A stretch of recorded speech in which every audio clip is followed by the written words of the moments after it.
Theurgy, or the Hermetic Practice, a treatise on spiritual alchemy, E.J. Langford Garstin. Chapter 9.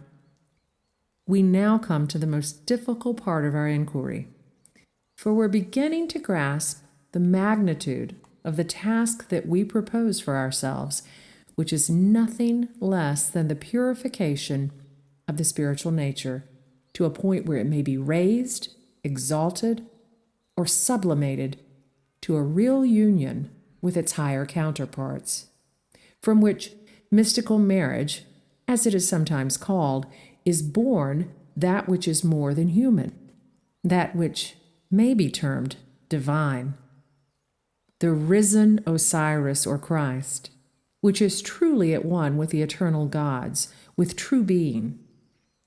And such an undertaking involves an ascent from world to world, by analogous process in each, by becoming perfect in each. Step by step, we must climb that Jacob's ladder, which stretches from earth to the super-celestial regions, purifying and purging at every stage, dissolving, distilling, calcining, imbibing, coagulating, subliming, until the goal is reached, a goal so far beyond our most vivid imaginative speculations that all attempts fail of describing. For as Porphyry tells us in his auxiliary to the perceptions of intelligibles, when you have assumed to yourself an eternal essence, infinite in itself according to power, and began to perceive intellectually an hypostasis, unwearied, untamed, and never failing, but transcending in the most pure and genuine life, and full from itself, and which likewise is established in itself, to this essence, if you add a substance and place, or a relation to a certain thing, at the same time you diminish this essence, or rather appear to diminish it, by ascribing to it an indigence of place or a relative condition of being. You do not, however, in reality, diminish this essence, but you separate yourself from the perception of it by receiving as a veil the fantasy which runs under your conjectural apprehension of it. For you cannot pass beyond or stop or render more perfect or effect the least change in a thing of this kind, because it is impossible for it to be in the smallest degree deficient. For it is much more sufficient than any perpetually flowing fountain can be conceived to be. If, however, you are unable to keep pace with it and to become assimilated to the whole intelligible nature, you should not investigate anything pertaining to real being. Or if you do, you will deviate from the path that leads to it and will look at something else. But if you investigate nothing else, being established in yourself and in your own essence, you will be assimilated to the intelligible universe and will not adhere to anything posterior to it. Neither, therefore, should you say, I am of great magnitude. For omitting this idea of greatness, you will become universal, as you were universal prior to this. But when, together with the universe, something was present with you, you became less by the addition, because the addition was not from truly subsisting being, for to that you cannot add anything. When, therefore, anything is added from the subjective selfhood, a place is afforded to poverty as an associate, accompanied by an indigence of all things. Hence, dismissing non-being, the subjective selfhood, you will then become sufficient. For when anyone is present in himself, then he is present with true being, which is everywhere. But when you withdraw from yourself, then likewise you recede from real being. Of such great consequence is it for man to be present with that which is present with himself, that is to say, with his rational part, and to be absent from that which is external to him.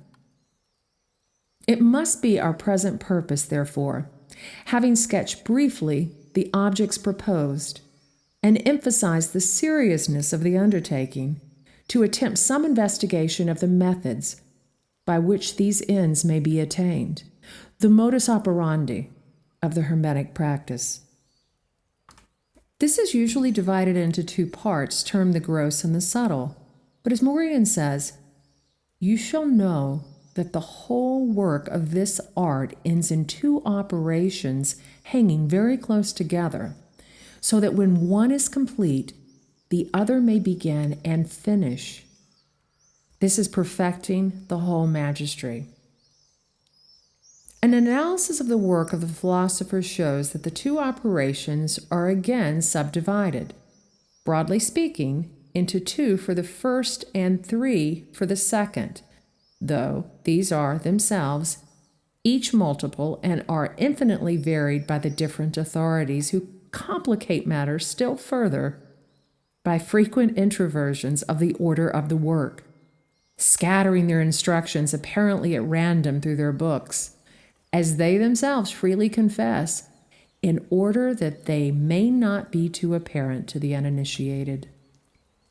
These five principal divisions of the process may be tabulated as preparation, solution, conversion, separation, reunion.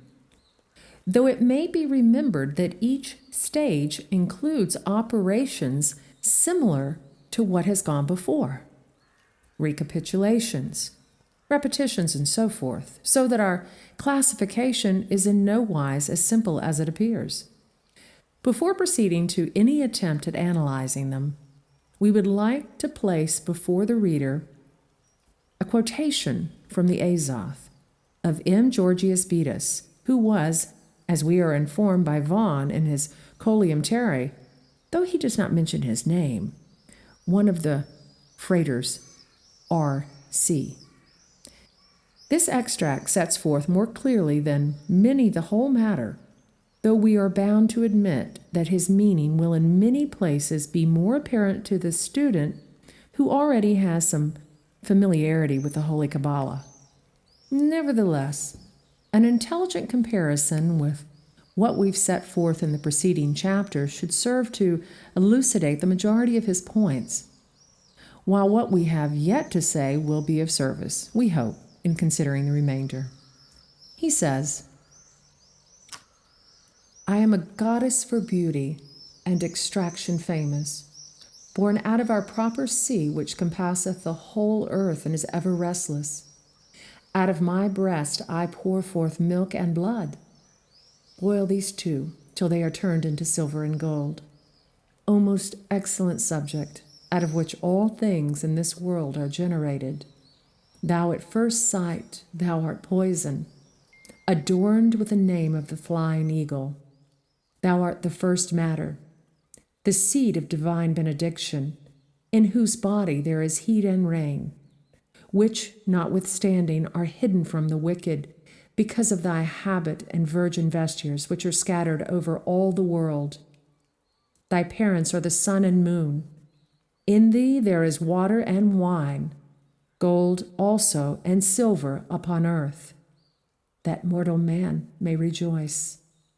After this manner God sends us his blessings and wisdom and rain, and the beams of the sun, to the eternal glory of his name. But consider, O man, what things God bestows upon thee by thus means. Torture the eagle till she weeps, and the lion be weakened and bleed to death. The blood of this lion, incorporated with the tears of the eagle, is the treasure of the earth. These creatures used to devour and kill one another, but notwithstanding, their love is mutual. And they put on the property and nature of a salamander, which, if it remains in the fire without any detriment, it cures all the diseases of men, beasts, and metals. After the ancient philosophers had perfectly understood this subject, they diligently sought in this mystery for the center of the middlemost tree in the terrestrial paradise, entering in by 5 litigious gates. The first gate was the knowledge of the true matter, and here rose the first, and that a most bitter conflict. The second was the preparation by which this matter was to be prepared, that they might obtain the embers of the eagle and the blood of the lion. At this gate there was a most sharp fight, for it produceth water and blood and a spiritual bright body. The third gate is the fire, which conduceth to the maturity of the medicine. The fourth gate is that of multiplication and augmentation, in which proportions and weight are necessary. The fifth and last gate is projection. But most glorious, full rich and high is he who attains to the fourth gate, for he hath got a universal medicine for all diseases. This is that great character of the book of nature, out of which her whole alphabet doth arise. The fifth gate serves only for metals. This mystery, existing from the foundation of the world and the creation of Adam, is of all others the most ancient.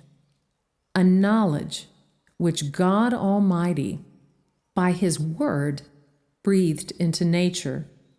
A miraculous power, the blessed fire of life, the transparent carbuncle and red gold of the wise men, and the divine benediction of this life. But this mystery, because of the wickedness of men, is given only to few, notwithstanding it lives and moves every day in the sight of the whole world, as it appears by the following parable. I am a poisonous dragon, present everywhere, and to be had for nothing. My water and my fire dissolve and compound. Out of my body thou shalt draw the green and red lion. But if thou dost not exactly know me, thou wilt, with my fire, destroy the 5 senses. A most pernicious quick poison comes out of my nostrils, which hath been the destruction of many. Separate therefore the thick from the thin artificially, unless thou dost delight in extreme poverty. I give thee faculties, both male and female, and the powers both of heaven and earth. The mysteries of my art are to be performed magnanimously and with great courage, if thou wouldst have me overcome the violence of the fire, in which attempt many have lost both their labor and their substance. I am the egg of nature, known only to the wise. Such are pious and modest who make of me a little world. Ordained I was by the Almighty God for men, that they may relieve the poor with my treasures, and not set their minds on gold that perisheth. I am called the philosopher's Mercury. My husband is gold philosophical. I am the old dragon that is present everywhere in the face of the earth. I am father and mother, youthful and ancient, weak and yet most strong, life and death, visible and invisible, hard and soft, descending to the earth and ascending to the heavens, most high and most low, light and heavy. In me, the order of nature is oftentimes inverted in color, number, weight, and measure. I have in me the light of nature. I am dark and bright. I spring from the earth and I come out of heaven. I am well known, and yet mere nothing. All colors shine in me, and all metals by the beams of the sun. I am the carbuncle of the sun, a most noble, clarified earth, by which thou mayest turn copper, iron, tin, and lead into the most pure gold. Let us, however, now proceed to our investigation of the various stages of the work. Firstly, we have the preparation, which, as we have sufficiently indicated, involves as careful and thorough a purification of the whole nature as a constantly directed will, aided by prayer, meditation, and aspiration, can bring about. To this must be added systemic study to know the matter, to understand what it is with which we are to deal, and to an elucidation of this we've devoted the greater part of what's gone before. But to recapitulate, we may say with Synesius, as in chapter 7, that the quintessence is none other than our vicious, celestial, and glorious soul, drawn from its Monera by our Magistry. And with Paracelsus, that which we see is only the receptacle. The true element is a spirit of life that grows in all things, as the soul in the body of man. This is the first matter of the elements, which can neither be seen nor felt, and yet is in all things. And the first matter of the elements is nothing else than the life that the creatures have. And it is these magical elements which are of such an excellent and quick activity that nothing besides can be found or imagined like them. But even these prerequisites do not suffice, for knowledge of the matter must be supplemented by knowledge of the elements. That is, theoretically, for at this stage we've not advanced to any really practical experimentation, such as will lead to first-hand knowledge. But when the philosophers speak of a knowledge of the elements, they do not mean corporeally, but spiritually and wisely. Non corporaliter, sed spiritualiter, et sapienter. Then again, some study of cosmogony and cosmology must be undertaken. For without this, seeing that man is but the microcosm, it's not possible for him safely to obtain sufficient knowledge of himself to proceed to subsequent stages, except by practicing an amount of introspection that is dangerous.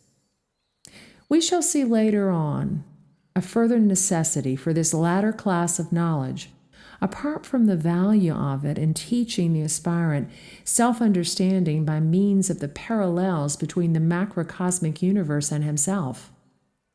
All these are indispensable, and without them, no one is advised to apply himself to this work, else, as we are plainly told, he will lose his labor and stray away from the true path. Let the aspirant to the mastery of the alchemic art, therefore, pledge himself from the very start to a life of stern endeavor and rigid application.